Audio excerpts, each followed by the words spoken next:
Before we get into our Sunday school lesson, I did want to just give an update from the youth conference yesterday. It took 7 teenagers up to Phoenix yesterday. Lord gave us a great time. We heard 2 messages.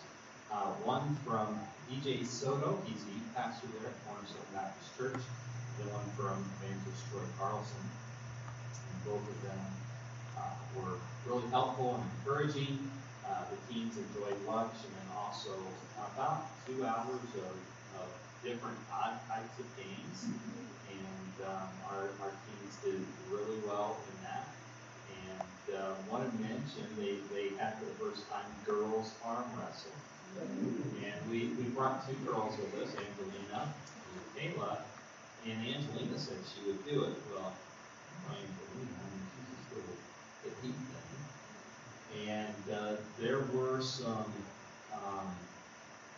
we'll just say some very healthy girls that were part of the arm wrestling competition.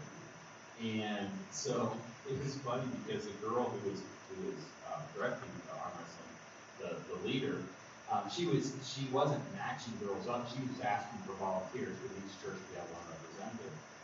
So Angelina was standing there watching, and there'd be a very healthy girl that would come up, and she kind of stepped back and wait. And so she waited till she was probably about 2/3 the size of Angelina. So she kind of measured up pretty good. So she won the first round, and my wife was videoing. And then she ended up winning the second round.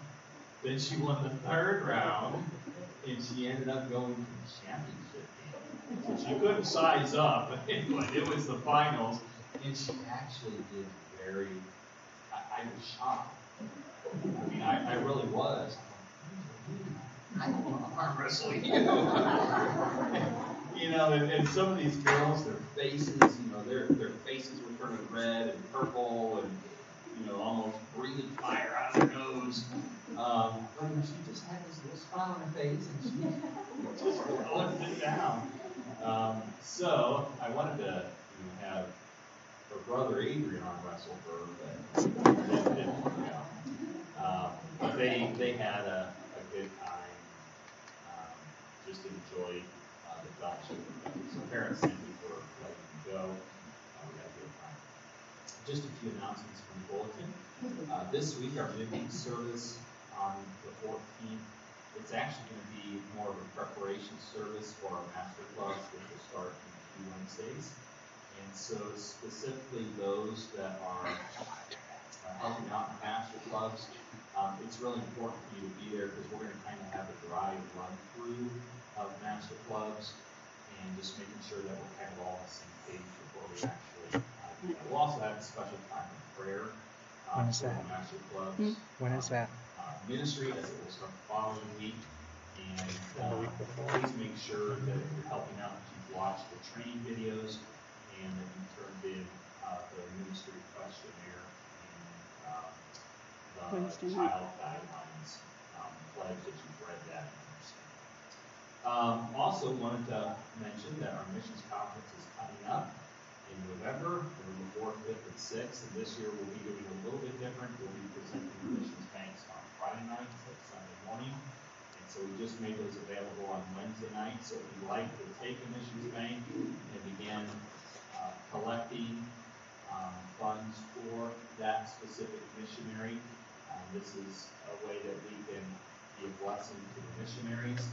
In the past, we've taken other offerings during the conference, but this will be our sole offering for the missions conference. It's a way for us to be a blessing.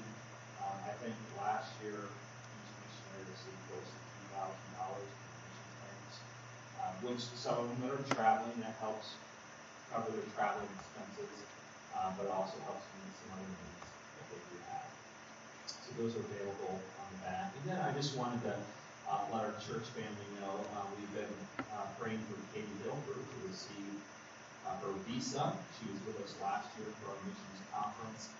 And I've been thrilled that while she's been waiting, she's been actively serving the Lord. Went on a missions trip, I believe it was to the Dominican Republic, just serving in churches and helping out vacation Bible schools during the summer. She just sent out an email yesterday saying that God has made it clear that she's not to go to South Africa. And her visa, she just received this past week that her visa was denied to go to South Africa. And so she said that certainly was not my plan. What I thought was God's plan. In her letter, she said, I sold my car, I sold my house, I sold pretty much everything that I had. And so now the Lord has something else for me. And so continue to pray for her, that she is no longer going to pursue foreign missions. She's going to be looking for something stateside here. So I know, especially since she was just at our last missions conference, she'd be familiar. So be in prayer for Katie. Let's go ahead and go to our prayer. Father God, we do thank you for the blessing to be here. We thank you for these times where we can be trained and instructed from your word. I do pray that you help our children, our teens, and even us in this room, that we be open and ready to receive exactly what you have for us this morning. That would be a blessing and encouragement that would meet us right where we're at and help us in our spiritual walk. We do thank you for the wonderful youth conference. I thank you for the couple of individuals that gave money that others could go. And I thank you for the preaching that the teens heard and Robin and I and other leaders heard. We thank you for the decisions that were made and the desire to not give up in struggles and the determination to grow spiritually. And so, Father, I pray that you help us to encourage our teens in those decisions. We ask that you bless our services today. We thank you for the upcoming missions conference. Thank you for the opportunity we have to reach children through master clubs, ministry on Wednesday nights beginning in 2 weeks. I pray that the meeting this Wednesday night will be helpful and that all of us as workers will be on the same page.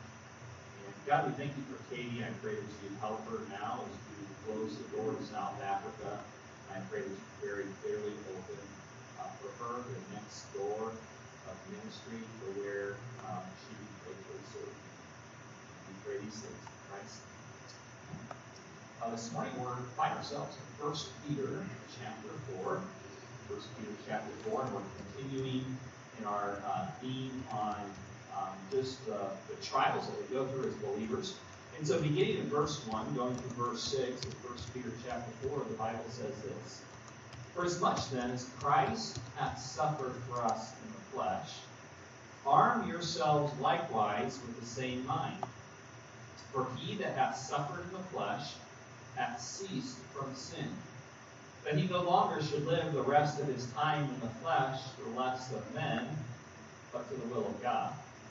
For the time past of our life may suffice us to have wrought the will of the Gentiles, when we walked in lasciviousness, lust, excess of wine, revelings, banqueting, and abominable idolatries, wherein they think it strange that ye run not with them to the same excess of riot, speaking evil of you. Who shall give account to him that is ready to judge the quick and the dead? For this cause was the gospel preached also to them that are dead, that they might be judged according to the men of the flesh, but live according to God in the Spirit. On Monday, we had several folks came over to our house for a cookout, and we enjoyed just way too much food, and just enjoyed fellowship. And then we had a river rock painting contest, and all the kids that entered in, they all won a prize, so they all got first place. And then we had several adults that participated as well. Now, when I painted river, I didn't do any that night, but when I paint river rock, I have to have like a picture to go off of. I just can't create in my mind. If I create in my mind, it's just going to be a completely foul mess of color. I mean, there will be nothing. But if I can look at a pattern, or if I can look at a picture, and I can try to copy that, it certainly is not going to be a duplication of that, but it's going to be, it will be fairly close representation. Much better if it was just left to my own imagination. And I saw several of the kids and also adults. They were looking at pictures and they were, copying. Kylie looked at, brought me some pictures. I told her last night, I was like, I'd like to know if you won the competition tomorrow. So she sent the pictures to Kylie. So Kylie sent some of her friends help judge. So if he didn't win, don't let me just solely on Kylie. There's several of her other friends there at Bible college that voted on it. But as far as I know, all three, the first, second, third place, they didn't necessarily have a picture. It was just from their mind what they created. So third place went to Mr. Manny, and watching him as he started off, I'm like, okay, desert, beach, now it's all going to fit together. But it did towards the end, and so Manny got third place, and then Monica, Karina got second place, and hers was kind of a nighttime desert scene. I wish I had pictures this morning. Nighttime desert scene with, I think, the moon and a swirl, and very pretty. Then first place went to Miss Joy, and her desert landscape, I think, was kind of a sunset as well. And so, but for most folks, not those of you, but for most folks, you got to have a pattern to look after, and a pattern's helpful, right? Well, for you and I, when it goes to our spiritual life and living our life, it's helpful to have an example to follow. And so in verse 1, when it comes to suffering, we have a pattern to follow. By the way, I'm thankful for the other patterns that Christ has given us in the Bible.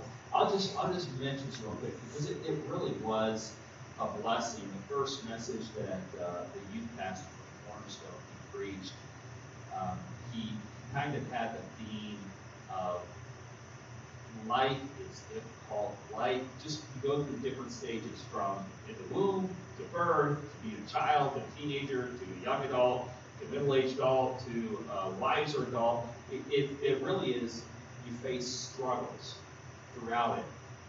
And in his passage was from James chapter 5, and in verse 11, this is how he concluded the message. So my point of bringing this as an illustration is that there is an example that we can see from Job. Now, our text is Christ, which we're going to look at in just a moment.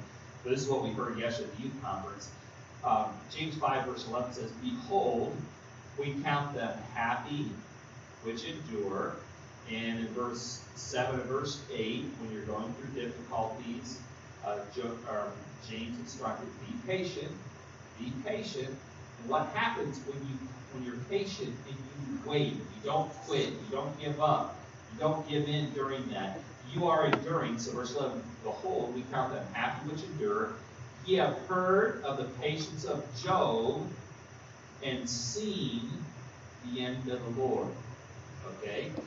Remember Job's life, and he kind of went through a whole survey of Job's life, but at the end, Job said, "I have heard about thee with my ear, but now mine eyes have seen." I've seen.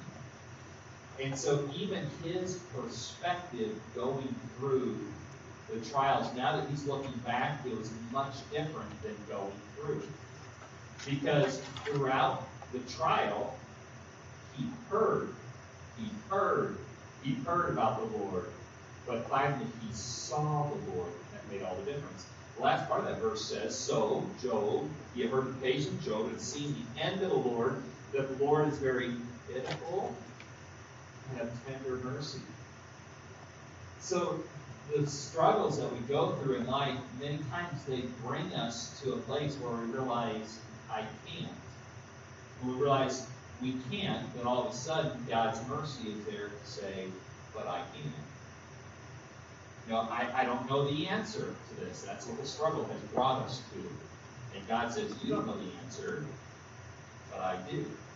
And so the struggle, the trial that we go through, avails us if we endure, if we're patient. If we don't quit, it avails us to the pitifulness and the mercy of the Lord. And then I wrote down this thought: struggles take me from hearing to seeing. To see that the Lord is pitiful, and He is full of tender mercy. So back in 1 Peter chapter 1, or excuse me, 1 Peter chapter 4, our example is the Lord Jesus Christ. And so He's given us an example that we can focus on, that we can make sure that we have the right perspective, and when we have the right perspective, when we're looking to the right example, that can help us to determine to continue, to give us the resolve to continue and by faith. So first of all, this morning, in verses 1 and 2, we're going to look at the believer's determination. The believer's determination. Referring back to the girls' arm wrestling competition yesterday at the youth conference, I remember the first one that I came across. It was 2 teen girls. They were about the same size, and they had their arm. I mean, it was just locked dead long, or right in the middle, just deadlocked right in the middle. And the one girl, she just, you could tell she was